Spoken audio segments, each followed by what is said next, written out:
Purple Daily is daily Vikings entertainment. We just want the Vikings to win a Super Bowl before we die. I will ride with this group. Seriously, man. Please. And away we go. Welcome in to a Feedback Friday, a live Feedback Friday edition of Purple Daily here without our pilot, Declan. We're hoping that this plane stays in the air here.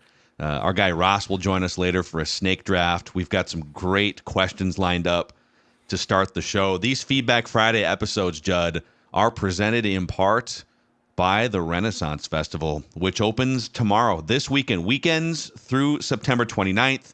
And we are giving away a 4-pack of tickets on the Score North app. Your chance to win. It's free to open the Score North app and download it, and free to register. 4-pack of tickets to the Renaissance Festival under listener rewards in that Score North app. And we appreciate the Renaissance Festival for coming along with us. Actual Vikings, actual real Vikings. Yes. Helping to present Feedback Friday. And those very cool houses and stuff that they built. Yeah. Do you think actual Vikings go to Quick Trip? I think actual Vikings do, and I think guys that play for the Vikings do, because everybody goes to Quick Trip. And if you are watching this right now, you see exactly why. This is not just a convenience store. Yes, they're all about convenience. They're all about friendly service. They have multiple people behind the counter in a day and age when a lot of places don't do that. Quick Trip does. But look at all of the offerings as well. This is like going to a grocery store. Not only that, but you can pick up, like, let's say lunch while filling up the tank. And if you don't want to go inside, you just put that Quick Trip app on your phone. Curbside delivery. What more could you possibly want? Quick Trip, they take care of all of your needs. And you know what? You can cut out those trips to the grocery store by utilizing Quick Trip. Amen. Amen. All right. So big week of news, big week of transition and change with the Vikings here. And if you've missed any of our episodes, if you missed Thor's Day yesterday with noted JJ McCarthy supporter Thor Nystrom, you can check that out. But let's get to the feedback here, Judley. Yep. And let's start with Wiz, who sends this in through the Score North app. Am I crazy? Why isn't anyone talking about the potential for the Vikings to franchise tag Sam Darnold if he balls out and then trade him for an early to mid-round draft pick? Maybe I've missed something, but this could be a great way for the Vikings to recoup some of the draft capital that we gave up in 2024.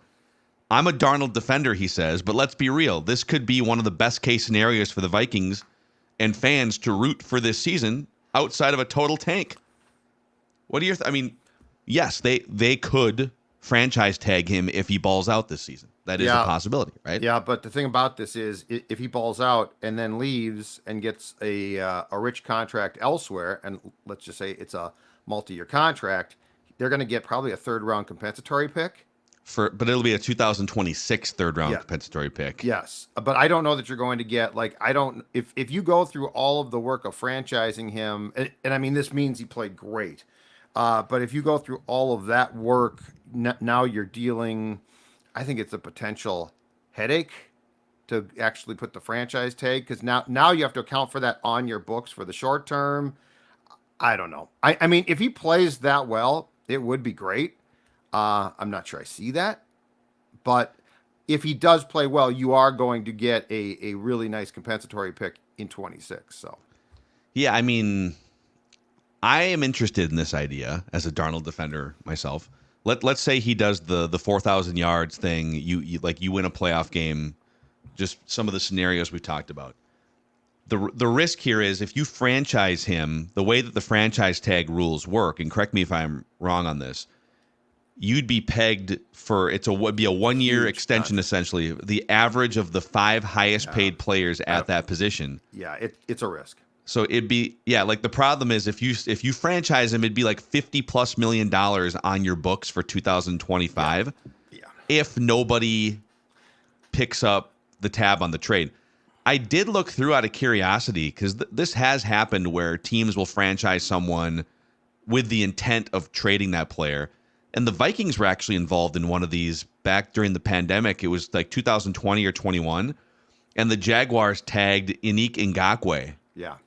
and the Vikings wind up giving up a second-round pick in 2021 and then a conditional fifth-round pick in 2022. And then, of course, didn't the Vikings turn around and trade Ngakoue during that season because he was not a fit at all. And they were, yeah, exactly. So, yeah, it didn't work. The Texans tagged Jadeveon Clowney in 2019 with the intent, according to reports, to trade him. And the Seahawks sent the Texans 2 players and a 2020 third-round pick.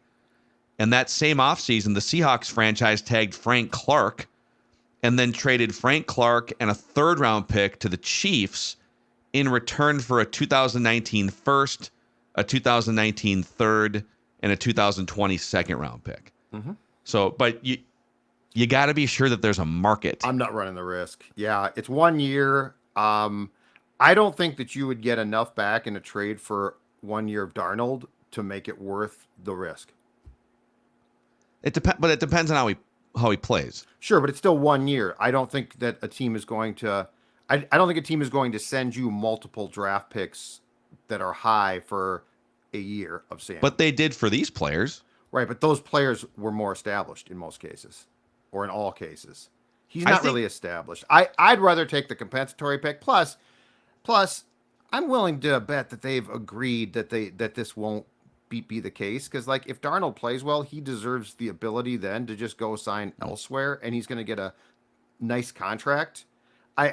It just, to me, seems like a lot of it seems like a lot of trying to get too cute, and it could bite you in the ass, which I'd have no interest in being bitten in the ass financially. Yeah, I mean, I think we disagree on, like, if he plays really well, I think there would be a market, and unless we'd have to go through the fine print of the contract details, because there are ways to finagle these contracts, and Kirk Cousins' agent did this to make sure that you can't get franchise tagged. Oh yeah, yep. But like, if he plays his ass off the whole season, there would be teams that would give him a multi-year deal. You franchise him, and then another team comes in, makes a trade, and gives him like a 3-year, $120 million contract or something. I'm just saying, it's an interesting question by Wiz here. Yeah, it's a good question. Deserves monitor. I just am a hard no. Charlie says Sam Darnold shares a lot of Jim Plunkett traits. I saw this. Yeah, interesting. He's a deep ball thrower, doesn't have to carry an uplift in offense in this situation. I expect him to have an exceptional season. The defense worries me a little bit, but I hope B-Flow turns out a grits blitz throwback unit. I mean, that's before my time, but Jim Plunkett won 2 Super Bowls, right? Yeah, he took the Raiders to the Super Bowl in 1980 against Philadelphia. As I recall, and this was actually before my time following football as well. I think I was about 2 or 3 when he was drafted by the Patriots, very high. The Patriots, like they are now, sucked. And so it didn't work because partially that. And then he became a bit more of a journeyman. And yeah, he took Oakland, or he was part of the Oakland team that went to the Super Bowl at least in 80 and won it against Philadelphia. So yeah, like if Darnold could get that from his career, Sam Darnold would be incredibly happy. Yeah. Let's see here. Andrew Lovesness says this is sort of a 1% chance scenario. But I hear Judd saying, unless we go to the Super Bowl with Darnold, I'm not considering keeping Darnold beyond 2. There's a lot of people asking about like the best case Darnold scenarios here. So we'll keep exploring. But Judd never finishes the if-then premise of what happens if they go to the Super Bowl. So I'm asking the sports dad, what happens if Darnold takes the Vikings to the Super Bowl? Do we tag and trade him? Do we sign him to a long-term deal? Finish the thought, Judd. If we do go to the Super Bowl with Sam Darnold, what do we do? If he plays an instrumental role in that, then yeah, you try. I mean, if that's the case and you're like, okay, we have found a gem. He's been mismanaged for, I think it's 6 of his 7 years, because he certainly was not managed poorly by the San Francisco 49ers last year. Then you sign him to a multi-year contract, and you probably consider trading JJ McCarthy. If you go to or win a Super Bowl, that's the answer. But I mean, I've also said that tongue in cheek because I do not believe that has any chance of happening. Now, if I'm proven wrong and he plays great and balls out, and you're like, oh my God, this is the guy that was drafted 3rd overall by the Jets, we've unlocked it, then I think your backup plan is to explore trading McCarthy. The only problem then is, again, to come back to the contractual thing, he would command a contract that would eat up a good portion of your cap space. And so some of your plans that revolve around utilizing JJ McCarthy's contract to your advantage are gone. Yeah, but you potentially would have won a Super Bowl. But so if you won who a Super cares Bowl, at that point? Right. Exactly. So it totally changes things. So the end of my thought is, if it happens, you probably have to consider a trade of McCarthy, and Darnold gets an extension, a very rich extension if he plays an absolutely instrumental role, which he would probably have to. What would be better for the long-term health of this franchise?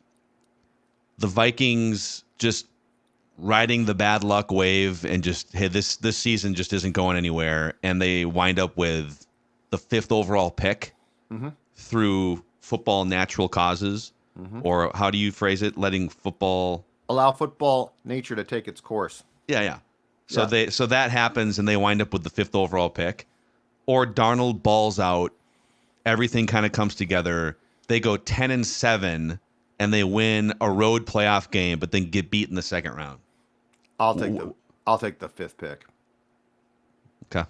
I'll take the 5th pick, because if you win 9 or 10 games, go to the playoffs, and win a game, or let's say you don't. Let's just say you make the playoffs, which I think a lot of us would be very surprised by. Certainly the national pundits would be. I don't know what you've really accomplished, but here's the worst case there. And personally, we wouldn't care. But if the Wilfs don't extend KOC and he takes this team to the playoffs, guess whose price tag just went up a whole hell of a lot? Now, it's fine. There's no cap on coaches. We don't care. But this is why I don't understand why they don't extend him now. This is so let's say they're bad. Are you going to pull the plug on not just Kevin O'Connell, the entire regime that's developing McCarthy?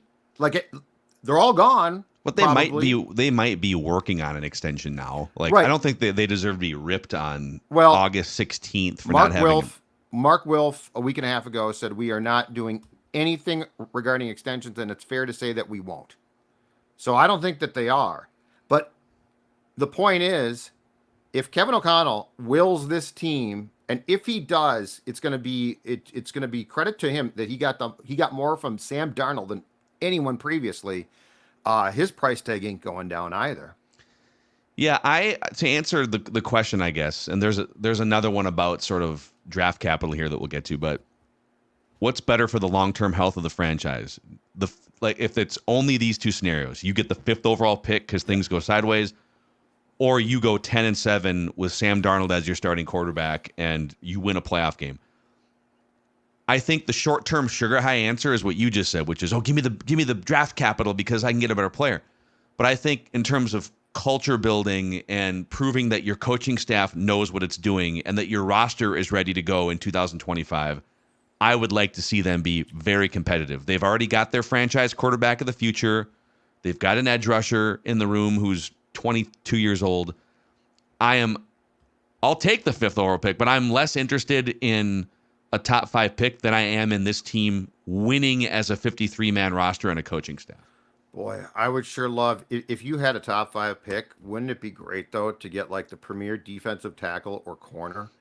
And because this team, in my opinion, is going to be set to pop. But are they going to be set to pop if they have the 5th? If they're bad enough, if their roster isn't good enough, I have a lot of faith in. You think they'll? JJ. You think they'll? Let's say they go 5-12. Yep. You think they'll pop in 2025? I think there's a very good chance. Yes, because keep in mind, this is also a year in which it seems like, unless it stops soon, things are going wrong. That off the top can cost you wins. Like when your season before the regular season starts, right? Starts to go weird. I mean, hell, a kid tragically died, but Shaq Griffin goes down, right? And then McCarthy, and I know it doesn't affect Darnold starting or not, but it does impact your perception. So yes, I would not say if this team wins 5 games, I would not say, okay, something's wrong here. I would say you have the bones of a really good roster, and it just improved itself. People are calling me out here. Robbie B says, timestamp it. Mackey calling for an extension of middle-of-the-road mediocrity with my 10-7 thing. Oh, okay. I don't think, dude, if this franchise takes Sam Darnold and makes him into something for the first time in his career, and they win 10 games with the momentum, everything Judd's talking about going into 2025, that's not mediocrity. Like, I get on paper, 10 wins is kind of, all right, the Vikings have a lot of 8, 9, 10-win seasons. But if you consider circumstance, a 10-win season with what's happened this offseason so far and with who your starting quarterback is would be a great sign for the future. Now, on the draft capital front, Brandon Caskey says, hope this email finds you better than the Vikings offseason so far. Yep, Thank it you, does. Brandon. Thank you, Brandon. Appreciate the sentiments. Given everything happening the last week, I was pretty down until I saw Thor retweet something about the Vikings still having our first-round pick next year. Yeah, they didn't have to give up a first-round pick, an extra one. Time to draft a bubble wrap for player safety. In all seriousness, this presents a great opportunity if the season derails and our pick lands us drafting high next year. We could see a situation where maybe we can trade back and recoup a lot of draft capital, especially if we're in the top 5. Not saying I want us to be that bad, but looking at the future, would it be that bad for that scenario to happen? Love the shows. Glad I found you guys in 2020 when my job at the time shifted me to work at home. Keep up the great content. Thank you, Brandon. So, okay, off that comment, let's keep playing this out. Let's say, whatever. It's off the rails. Things keep going wrong, injuries. And they wind up with the 4th or 5th overall pick. Would you be more inclined to stick and pick the best defensive tackle in a good defensive tackle draft, or would you be inclined to talk to some quarterback desperate teams in that 9, 10, 11, 15 range and go get some extra draft capital and trade back? Well, if I thought that there was a game-changing cornerback or defensive tackle and it was the clear-cut best, I stick and pick the player. What concerns me about the potential trade, because it's a good point and it's a great question, as Thor said, though, right now at least, the quarterback class does not look rich. And when the quarterback class is not rich, unless you're probably drafting 1 or 2, then, like, let's say you're at 5. I'm not saying you can't trade it, but I mean, the Patriots turned down a trade from the Vikings that would have been a great trade based on quarterbacks. Mm-hmm. So I guess my feeling is if you're at 5 and you want to trade that pick, but there's going to be no franchise-changing QBs left in this particular draft, I don't know that you would make the killing that like the Patriots possibly could have from the Vikings. Yeah, the Patriots, that's the thing, man. Like, they should have done it, by the way. I'm glad they didn't for the Vikings' sake, but they should have done it. It's possible, an emailer sent this, I think it was Corey, that Drake May could wind up being the next Sam Darnold, where talent-wise he's supposed to be this thing, but then he winds up in this crappy situation, and sorry, guy. Better luck in your next life. Okay, Brian Smith says, what day are you guys going to be at the Minnesota State Fair? You guys were there for one day last year. Brian, we're glad you asked. A week from tomorrow. So Saturday, August 24th. Okay. Right, yeah, a week. That's coming up fast. Hold on. State Fair is next week. My calendar out. See, I got the calendar. Do you have this on your calendar? Or No, am I don't, breaking but I'm this going to news put it on. I didn't know the date, so I'm going to write it down right now. Saturday, August 24th. Okay. 10 a.m. Okay. Carousel Park Grand Stage. Oh, nice. The big stage. It's right kind of next to that bridge. And I don't know. Trying to think of the food stands that are over there. You'll see it. It's a bunch of benches and things. Yep. We'll have a crowd mic. Some people have requested that we do a State Fair food snake draft. That could be kind of fun. Absolutely. Declan would love that. For sure. So we'll be talking Vikes. So again, Saturday, August 24th, 10 a.m., Carousel Park Stage, Minnesota State Fair. Come join us. Come hang out. Maybe even... Well, the Vikings play a preseason game on the road at like noon, so maybe we'll find somewhere to watch the first part of that game. At the Link. Hated Eagles. Yep. Let's see here. Okay. Chris Burke has a critical comment here. Okay. He says, the Thor episode from Thor's Day was just slobbering homerism at its worst. There was not a single tough question posed. A challenge to any of his hyperbolic, wild takes or any scrutiny at all about JJ McCarthy from you guys. JJ is out for the year having played one preseason game, and Thor likes him because he uses Latin phrases in his tweets and he manifested a high school championship. This is, air quotes, analysis from your, air quotes, draft expert. Both JJ McCarthy and Thor Nystrom are major, all caps, cringe. Have written in multiple times to you guys that JJ McCarthy will be a major bust for the Vikings and will guarantee he starts under 20 games in his Vikings career. A guy can't make it through one preseason game, and all he does is gets bouquets thrown his way. Should we send the tape of his preseason game to Canton, Ohio? The Kool-Aid drinking on this show is getting to unsubscribe levels. Oh, the threat comes at the end.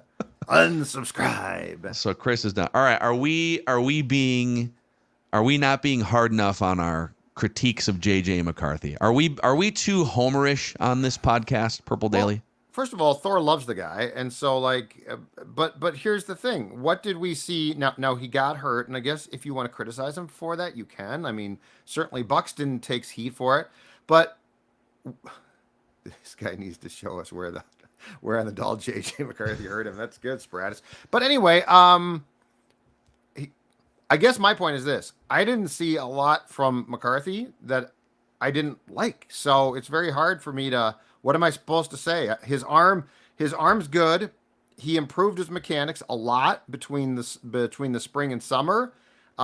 He improved his accuracy. So yes, it was a lot of optimism, slobbering, if you want to call it that. But I also don't. But I also don't think that there's, when Kirk Cousins first got here, it's not like we destroyed him. Like if JJ McCarthy very excited. Yeah, so if JJ McCarthy plays and it doesn't work, Richard, congratulations, you're right. But Chris. Chris. I can't even remember his name. Are you calling him Richard ironically? No, I thought it was Quit being Richard, Chris. No. There was a guy who owned the Winnipeg Jets from Medina, Richard Burke. So this is Chris Burke. Sorry, Chris. Anyway, long story short, I have a problem dumping on the kid right now because I don't know what I would dump on him about unless I wanted to criticize him for getting hurt. Yeah. Well, okay. Like obviously this stems from, so this is how the world works. We all have opinions and we can disagree on things. Couple things on this.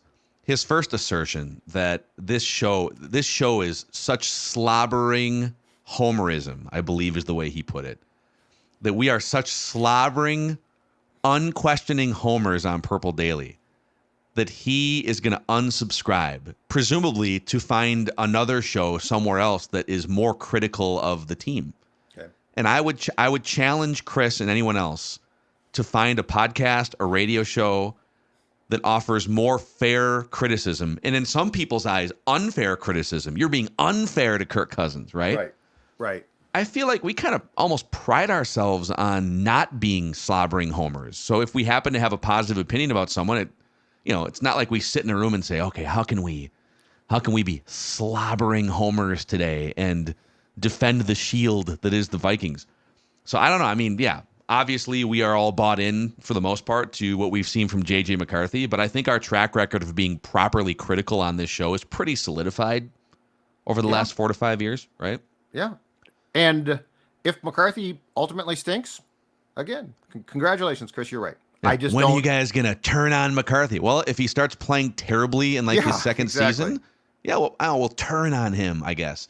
But the other thing is, I feel like Chris's email is a referendum on America today where it's not possible for you, Judd, to think one thing about sports or any topics that might be relevant, during an election year, for instance. You think this and I think that. And rather than us having a discussion about it, you need to unsubscribe. I can't possibly anymore consume dissenting opinions that are different from my own. I need to block it out of my life. Right. So, Chris, if you disagree, bring some evidence to the table for why you disagree. Don't just call Thor. Thor literally watched every snap. Thor has no connection. Think about this. JJ McCarthy was not a Viking when Thor came on our podcast and other podcasts. Yeah. Thor went to Kansas. Thor has no connection to Michigan or JJ McCarthy. He was an objective film watcher of every draft prospect. Not that he's right about everything, and he'd be the first to tell you. Right. But it's not like JJ McCarthy became a Viking and then Thor decided, okay, I'm going to be a slobbering homer for this guy. He told us in January, this is a dude that people undervalue, and this is why I've watched every snap of his throughout his entire 3-year college career. So it'd be different if, okay, Vikings drafted this player, and now I'm going to buy in and unabashedly support this player.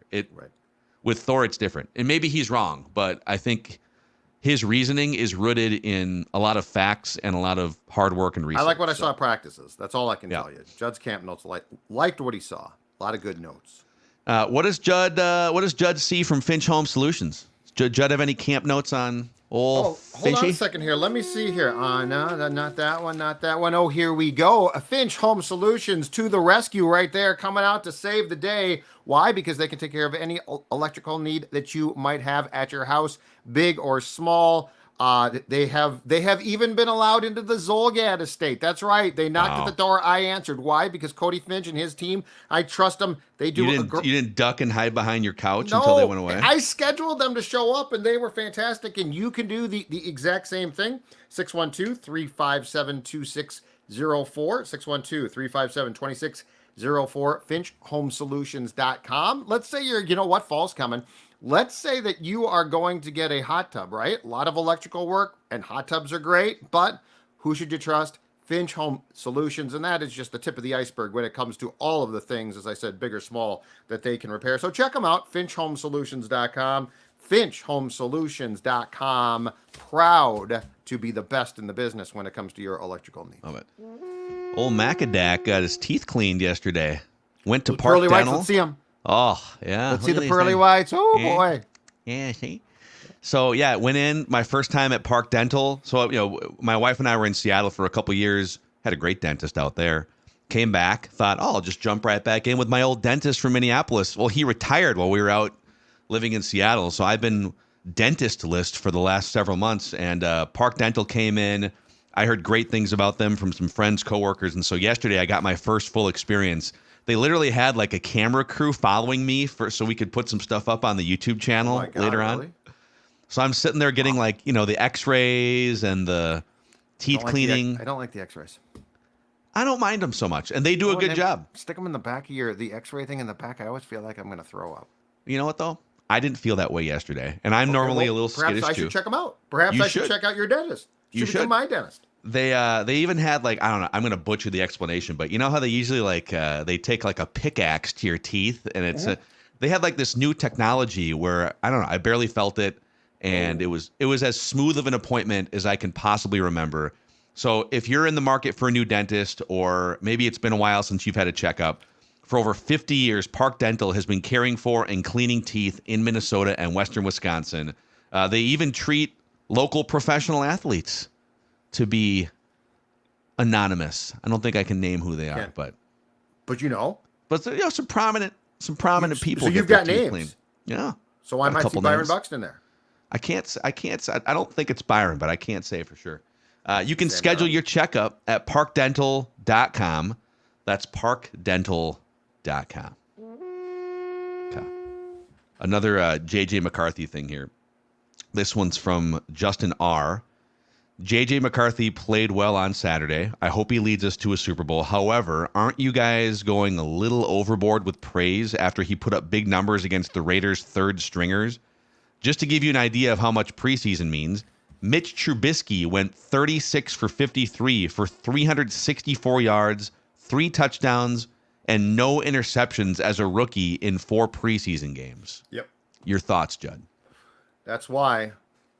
What's this person's name again? Justin. Hey, Justin. That's why you got Judd's camp notes, because you are right. If we had just watched a preseason game and anointed JJ as he is him, as the kids now say, I would agree with you completely. It's tantamount then to what we did, or what, not what we did. I'll back up. It's tantamount to what a lot of people did with Kyle Sloter. Oh my God, he plays well in the preseason games. How can you not play him? And everyone who covered the Vikings said, have you seen him practice? Because he's awful in practice. Judd's camp notes exist because we watch him in practice. Phil, I think you saw him 2 or 3 times in practice. JJ Four McCarthy, times. Four times. So 4 Yeah. times. But the point is, he looked good in practice. Saturday was an extension of that.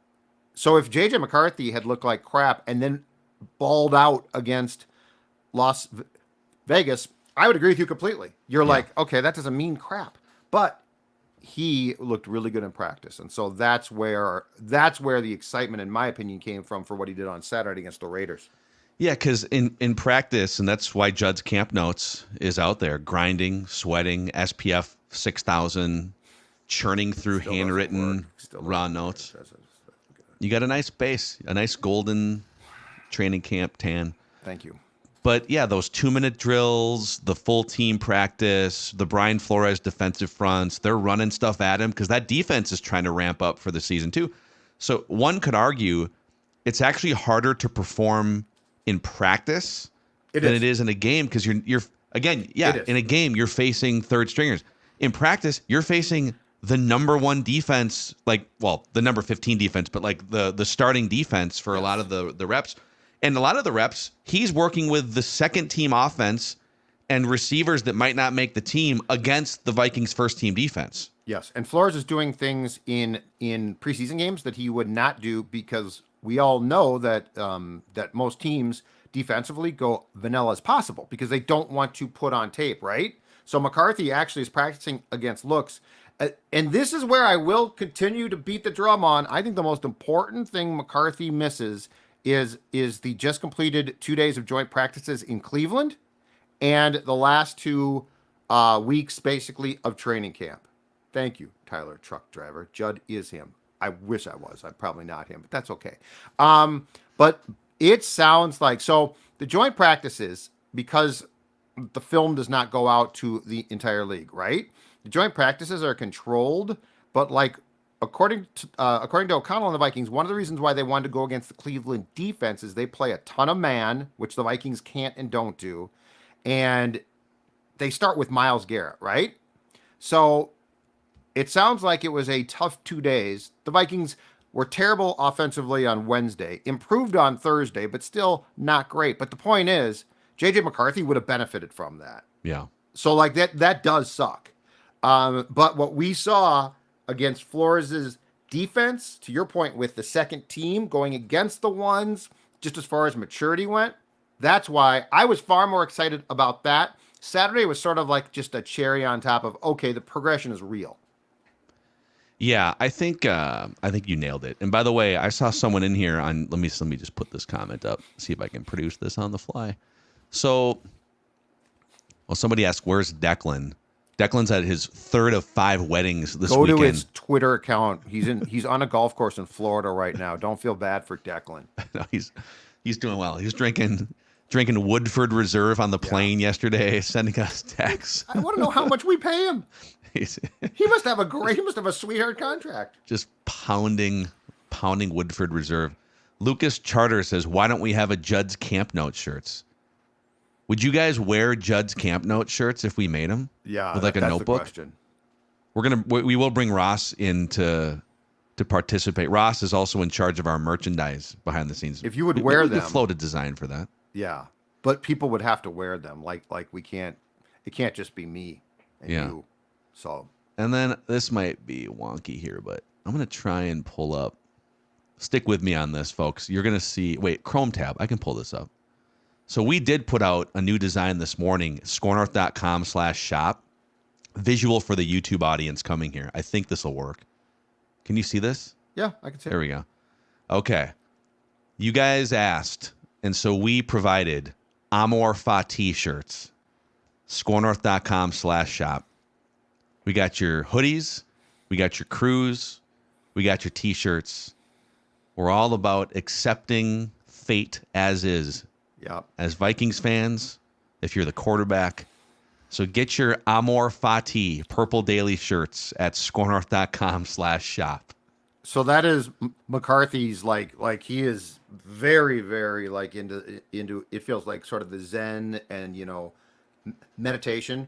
Now I think then to represent another JJ, that being Judd James, I would like a caveat emptor, which is buyer beware. So if you're going to become a Viking fan, caveat emptor, which is buyer beware. Saw it on the Brady Bunch years ago. The Brady Bunch. Okay. Yeah, Greg buys a car, and it's a terrible, like, he buys a used car. It's a complete piece of junk. And Mike tells him, and then he drops the Latin on Greg and explains it. Buyer beware. So anyway. We'll put that in the shop too. Yeah, scorenorth.com/shop. And hey, maybe we work on a Judd's Camp Notes, like a little notebook. I'd be honored, but we got to have them purchased. So okay. I would be honored. Float them. Mike T says, really bummed I had to miss the Padres event earlier this week. Purple Daily Unplugged is what we're calling those events. It was super fun. Really good time. I did listen back to the live show, which you can find. It's audio only on the Purple Daily podcast feed, Apple, Spotify. You can listen back. We did, 45, 50, 60 minutes, took questions from the audience, enjoyed some Padres. But he says, I think you guys hit on something I wanted to mention, the JJ McCarthy it factor. I think I can provide visual evidence that all of us observers can look forward to going into the future. It always bugged me how after the offense came off the field, our ex-quarterback would go sit by himself, look at his tablet, and not really engage with anyone, except for the time that he punched Mike Zimmer after a win. I was always envious of the Chiefs with Patrick Mahomes, and I'm not sure you can name, and I'm sure you can name other franchise quarterbacks who are like this. Brett Favre was one who would be like a hype man on the sidelines, dapping guys up, trying to fire players up. You can just feel the enthusiasm and energy emanating through the television when you watch those quarterbacks on the sideline. If you go back and watch the Raiders-Vikings preseason game, you'll see what I have been longing for since 2009. When the cameras were on JJ, I saw him patting guys on the helmet, patting them on the backside, almost at random. I saw youthful exuberance. I saw emotion from our future franchise quarterback in a preseason game. This is the it factor of which you speak, and it was glorious. Rest easy, Vikings fans. It looks like we have a guy with intangibles that just can't be taught. Homer. What a homer you are. Yeah, no, that's slobbering. His engagement with teammates, which look, I mean, Kirk engaged as well. I'm not trying to say he did not, but his engagement with teammates is really, there's something there. There is something there. JJ Vikings, we see you. Thanks for joining us. The legendary JJ Vikings in the chat right now. Mike. But yeah, I know people kind of laugh at this. It's like, it's not quantifiable. So they're like, how do you know? But you watch enough sports and like you cover guys and you can see, like, a lot of guys, the vast majority of athletes and people in society do not have the it factor. Correct. And I think, like in baseball, for instance, we both love baseball. Score North Twin Show, shout out. But it's basically a team sport disguised up. It's an individual sport disguised as a team sport. Sure. Where at the end of the day, as our colleague Patrick Royce says, leadership is a 2-run double off the fence. Just go up there, win your matchup against the pitcher.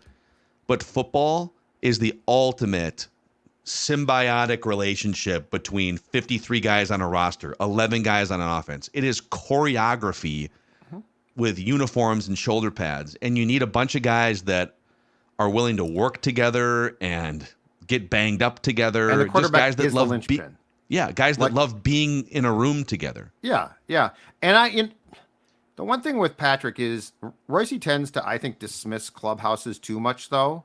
Like the Twins in recent years have had some really good clubhouses. They've also had bad ones. Guess which teams did well? Like you plopped Josh Donaldson into the clubhouse, who I guess was a first-class jerk, and it caused friction, right?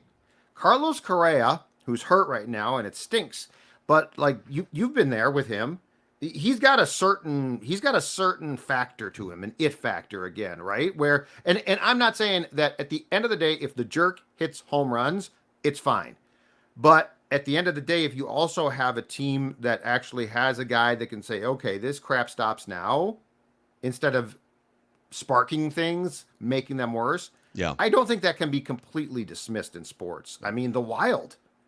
Suter and Parisi were bought out in part because the GM did not have any patience for what they brought. If they had just been especially Suter, if they had just been good soldiers, they don't both get bought out. Parisi probably does because his play was declining, but Suter was gone because largely, I think, of what Guerin's perception was of him behind the scenes. Yeah. So And I do want to important. say too, because with just back to the quarterback part of this, Mike T kind of rips Kirk for, and that was noticeable. Kirk was definitely a lot more introverted in his head, focused on his job. He was very, very rigid in that way. And he'd interact a little bit, but he very much, and even like watching from the press box, right? It wasn't like the cameras only caught him infrequently and he happened to have his helmet on. He was a put his helmet on, look at the tablet kind of a guy. He wasn't terrible, but the teammates liked Kirk. It wasn't like it was toxic or like with Jay Cutler, for example. Oftentimes it was eye rolling and body language and shoulder slumping and it was like negative energy. I don't think Kirk brought negative energy. Sometimes when he'd walk up during a game-winning field goal and be like, "Oh my God, we're gonna lose! I can't believe it." Yeah, Kirk was wired too much like me. I mean, the dude had just a little bit of panic under the surface. Kirk was a pessimist. I don't know that well, yes, but he was a pessimist, and you can't unwire yourself. The interesting thing to watch, I think, with McCarthy down the road is this. If somebody screws up or things don't go well at times, yes, there's times to pat guys on the ass and say, hey, it's fine. But as we've seen with some really elite quarterbacks, also it's time to say, okay, guys, let's get our bleep together right now.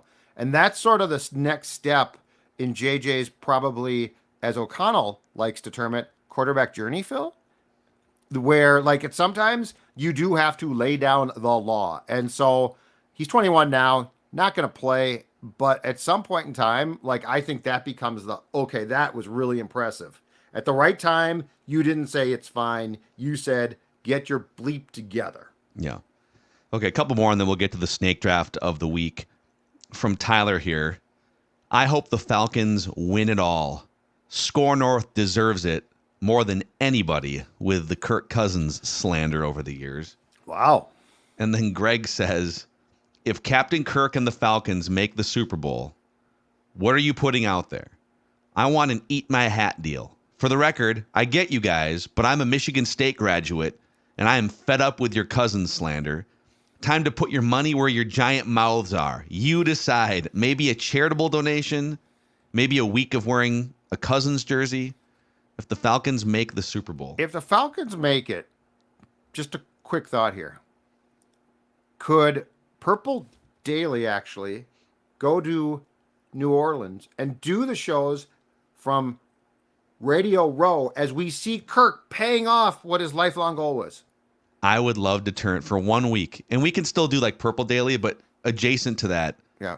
We could do Cousins Daily. No, I was going to say, yeah. Go like that daily. Radio Row, which when the game was here, we did. It was absolutely fantastic. It was so much fun, right?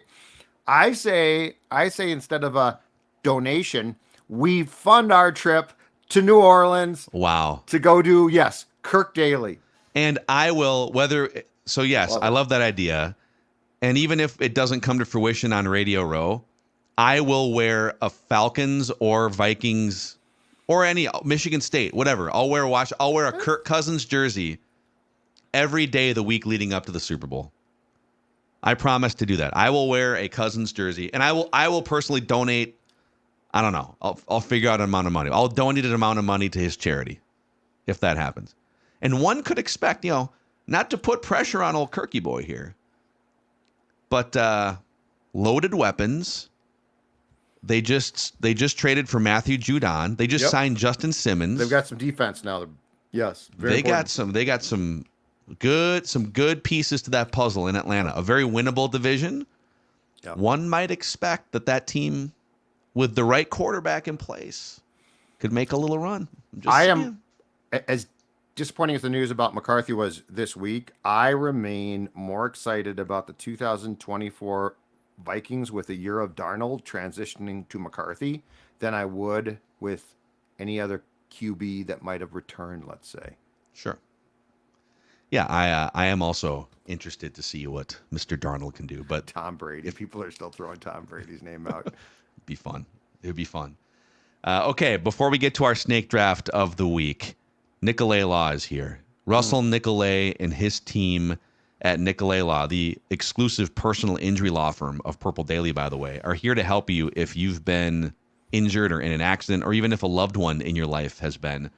Just a bunch of normal Minnesota sports-loving folks who live and serve in Twin Cities communities that happen to have law degrees to get you the compensation you deserve after an accident. So if you've been injured, get Minnesota's local award-winning injury lawyers. Get Nicolay, nicolaylaw.com, or give them a call at 1-855-NICOLAY. It's time for the snake draft of the week. We got Declan is getting buzzed at a wedding, so we have producer Ross in the house from the Before I Die spin-off version of Purple Daily, which launches again here in a couple weeks. So you'll see him and Jesse Pierce and Miles Gorham. Looking forward to that. Roscoe, are you ready to draft? And this is the topic for the week here. And I want to give proper credit because a bunch of you listeners have been sending in great ideas. Jason B. says, I think it's only a matter of time before the NFL eventually expands to at least 40 teams. That said, I want you to do a snake draft on cities or states that should get an expansion NFL team someday. So if they go from 32 to say, I guess for the purposes of this, we're drafting 3 rounds, so it'd be 9 extra. If they go from 32 to 41 with an odd number, what would that look like? The first pick based on the rotation here is me, Judd with the second pick, Ross with the third pick, and then the snake draft turnaround, the back-to-back picks. Not only to answer your question, Phil, and say, yes, am I ready? I also brought proposed names for my franchise. Oh, wow, dude. Nice. Love it. Wow. Alliteration, different animals. Not really, but a mixture, a good mixture. Do you have some plural and some non-plural mixed in, or? I do, yeah. I have. There are very few teams, if you do this, in college football is the best one, that don't have plural names. There's like 14 or 15. Yeah. Let's see here. 3 of mine are not plural. Okay. Can you tell us how many syllables are in each of those team names, too, when we get there? No, absolutely not. Good call back to Flagrant Howls from yesterday. So, Judd, are you ready? I am. Okay. So I'm on the clock here, I guess, with the first overall pick in the NFL Expansion Cities Snake Draft. Couple notes, by the way, just looking at like the map of NFL teams. There's only 7 NFL teams west of Dallas. So you draw a line right down the middle of the country, basically, like Minneapolis down to Dallas. And it's Denver and the Raiders that take up like the mountainous region, and that's it. Yep. And then it's a bunch of like coastal California teams and then Seattle. So there's a huge chunk of the country that's sort of missing. But I'm gonna stay sort of local with the first overall pick. I'm gonna go Fargo, Minnesota. Outdoor stadium, by the way, for an NFL team. Wow. I feel like because again, we're underrepresented west of like Minneapolis down to Kansas City through Dallas. Yep. So we need some of these states that are like Montana, Wyoming, the Dakotas. We could use a football representative in those states. And Fargo, obviously, the Fargo Dome. You could even build a new outdoor stadium, just if you really want frigid temperatures. Give me Fargo, North Dakota, with the first overall pick. The frozen tundra of 3 hour Fargo and Field. 27-minute drive from my house. I just looked it up. Yeah, you could make you could make day trips to cover. Be great. All right. Will you be getting a media credential for the Fargo squad, Judd? No, I won't be. The Fargo Freeze. I half expected Phil the Fargo Flakes to start by putting a team back in Duluth, where I Eskimos do have used to Duluth play. on my big board, just so you know. And then we'd send Declan to live there permanently to cover the franchise because of his irrational hate of Duluth, which is one of the great cities in our fair state. All right. Okay, Judd. Yes. Okay, I'm going to go to Canada. I think Canada, there's no reason why Canada doesn't have teams. Like, it's a Are we too afraid of the Canadian Football League? Yeah, that's Roscoe's thing. And no, Ross, I'm not going to take your beloved Winnipeg. Don't worry about that. Okay? Thank you. I'm going to Toronto. For the W. Did I say Fargo, Minnesota, by the way? You did, yep. Oh, sorry. Fargo, North Dakota. Sorry. Hashtag one Minnesota.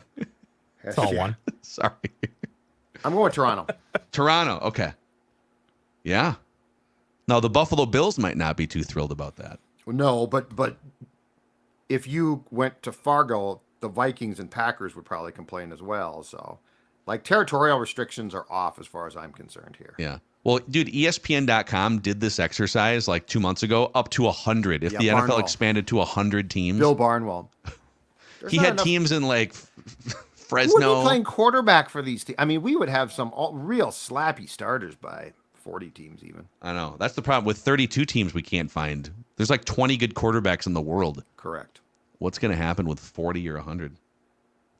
Okay, Ross gets back-to-back picks here. This is difficult because you guys have left me pretty much everything on my board, which means a few good ones are probably going to be left behind. I'll start off with a theme that maybe I'll continue. I am going to right some NFL wrongs, and we are heading back to San Diego with my San Diego. Okay. First, the Yeah, San Diego. Just move the Chargers. Yep. Build them a stadium and move the Chargers back there. Well, that is my name, San Diego Chargers. We'd have to go sue the LA Chargers for the name, but I'm going to take San Diego. We're bringing San Diego you're keeping Chargers? back. I'd like to, but if Yeah, LA still exists, that's going to be difficult. Maybe San Diego, the new Chargers, can just be the Superchargers. Yeah, you could probably do that. Yep, just do that. We have White Sox, Red Sox, two different types of Sox. We have two different types of Chargers. So I thought maybe you were gonna put a third team in LA. Can we do that? I think you can. There's something on my board along those lines. Yeah. So we'll see if I get there, but Put them in Dodger Stadium. we'll go with San Diego. I think the masses are going to rally behind the San Diego pick. All right. Okay, and now we're into the second round here, where Roscoe on the wraparound gets the first pick in the second round. Okay, this is really difficult, but I like the name that I've chosen. I still can't fathom that how they don't have a major sports franchise. We're going to go with the Omaha Mannings with my second pick. The Omaha Mannings with my second pick. Love it. That's a good one. I'm a fan of that one. And also, you're helping to just fill up some of these poor regions that don't have an NFL team. Have you guys ever been to Nebraska? Omaha? Either one of you? I don't think so. It is a metropolis. It is huge. It is vast, and there is a lot of people there. They would support an NFL That's not how franchise. old contributor friend Sage Rosenfels, also an Omaha resident, described it. I believe Maybe he it's once just- called it. I shouldn't say. I think it's more of just when you get there, you're surprised. In the grand scheme of things, it's not huge, but you're just surprised when you get there that it's a pretty cool place to be. Actually, Nick has Brewery another good capital nickname. of the world. The Omaha Steaks. I like that one. Good work, Nick. Here's my question. Do they slaughter cows near there? And is there that pungent smell that you get in certain cities where they have slaughterhouses? Because that is the worst smell I have ever encountered. I forget where it was. It was either somewhere in Minnesota or Iowa. And there was a slaughterhouse in the town. And I'm going to tell you right now, that smell sticks with me to this day.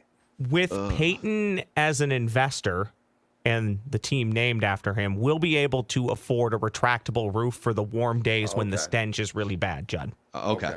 That's good to know. So it's less weather related. Tornadoes can rip through. And maybe you build a stadium that's powerful enough to withstand a tornado just ripping right I hope through the any 50-yard line. stadium can. If Well, a stadium outdoor can't, obviously. Lambeau Field could withstand it. I think Judd, you lose some lights. Have you seen the panels at US Bank Stadium? They fall off with a 5 mile per hour wind, Judd. That stadium actually could just be picked up as a whole and like relocated to St. Paul or something, or Woodbury. The tornado could just take it and be like, hey, we're in Woodbury now. Parking! Like, in Omaha, though, you would need a stadium where it'd be part of the appeal, where you'd be able to look out and watch an F5 tornado just like run as you're leaving. right through it. As you're leaving. The Twisters. The team Twisters. Tornado players. scheduled The for Twisters. 3:30. It's third down, and here comes an F5. The opposing quarterback just gets swooped out of the stadium. That's another Twister stop. All right, we're back to Judd here with his second round pick. Okay, I'm going to also stay in the Midwest now, or come to the Midwest. This would not allow Roscoe's Omaha franchise to exist. but I'm going to Des Moines, and here's why. Wow. Here's why. If you go to a Packer game, it's not like, oh my God, all of Green Bay shows up and that's it. It's a state team. Like, people come from everywhere. So you could say Iowa. You could just say Iowa. Yeah. Right? So yes. So this team would draw from the entire state. So I actually think it would work. Now you could say, well, but the Hawkeyes are, give me a break. Hawkeye football's unwatchable. Unwatchable. So, unless you love punting. Yeah.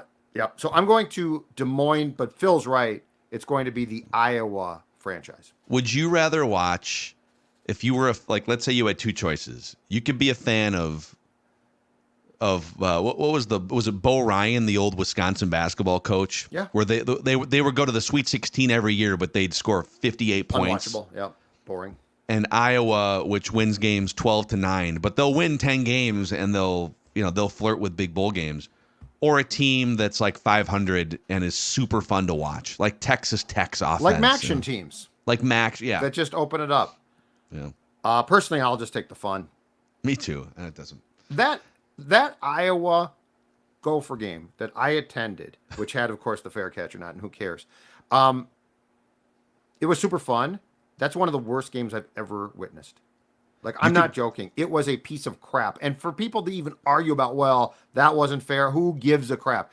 That I was so thankful when the clock ran out on that piece of garbage. Yeah. You got to bring back you up. Scott Hansen chimes in here. Not that Scott Hansen, but like a different one. or that Scott Hansen. Yeah. No, you got to bring back the full Barnstormers Arena League uniforms for the Iowa team. What were your intentions here today?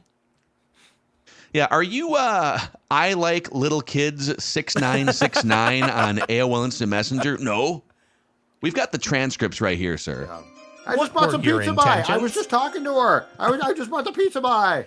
Judd, Kinnick is great. I fully endorse any Gopher fan does it or college football the fan. Remodeled Kinnick. I went to the old one, another piece of crap.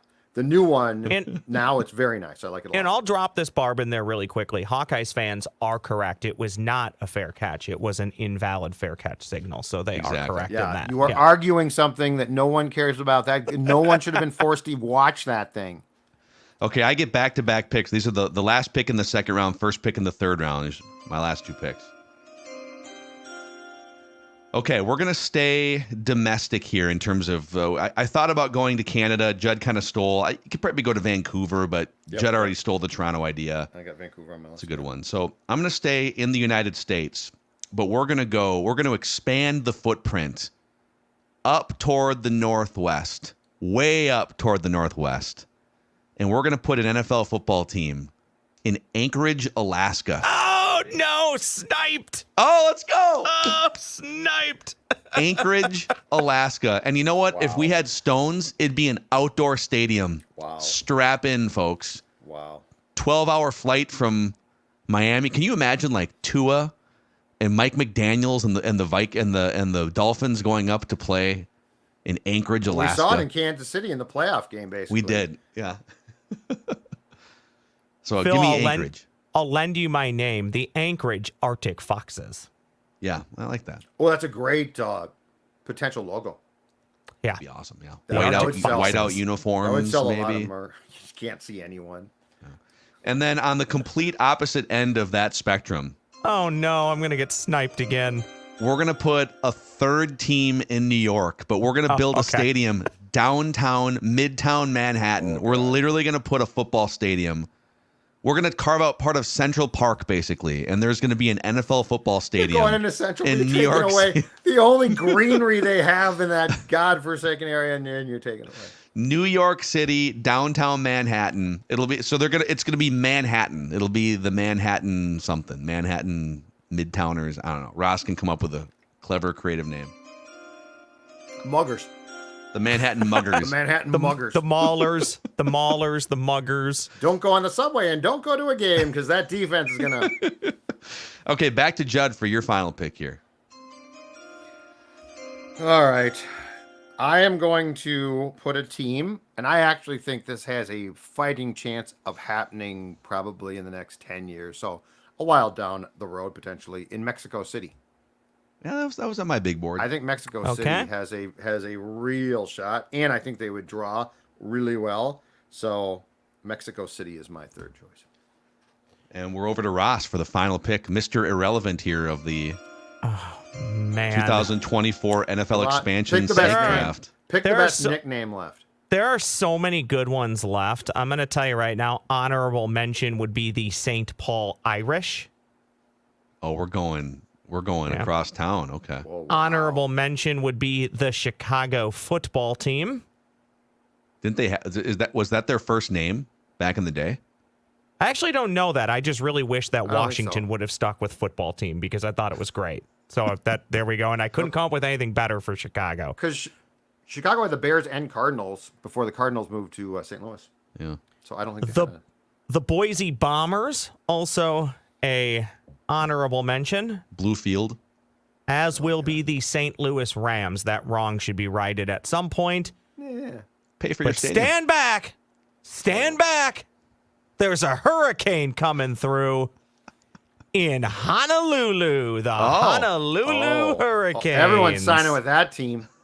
It's either the Honolulu Hurricanes or Hurricanes or Breeze. Honolulu Breeze sounds Breeze. cool. Surf? The surf. Okay. Surf, you can Sponsored by Surf have a and dude- Turf. Have a dude on a board for the jersey. So, okay, here are the like it. results of this snake draft. Team Ross, we're adding NFL football teams in San Diego, the Superchargers, the Omaha Mannings, or the Omaha Steaks, depending on. I like that one. That's good. And then the Honolulu Hurricanes, or Hurricane, if you wanted to go knock that S off. Team Judd is, we're putting teams in Toronto, in Iowa, and in Mexico City. And then Team Phil, we're putting teams in Fargo, Minnesota, as I said. You're inventing a town for a team, which is very plausible in this league. It pretty much is ours. Can we just like redraw the state line a little bit? Just put an extra hump up there in the top left I corner. think we did already. I mean, There's like, that little make it hat. official. Make it official. And then Anchorage, Alaska, and downtown Manhattan. That is your 2024 Purple Daily NFL expansion snake draft. I got it. The honkers. Because people do nothing but honk their damn Manhattan horns. honker. The Manhattan honker. Hey, buddy, move. You suck. Dude, it's wild. Like the light here, I feel like in Minnesota, a couple days ago, I was out on a walk just with our dog around the neighborhood. And there was a stoplight. We walked like a ways and found a intersection. And there was a car sitting at the stoplight as it turned green for probably 20 seconds. And I'm watching this happen.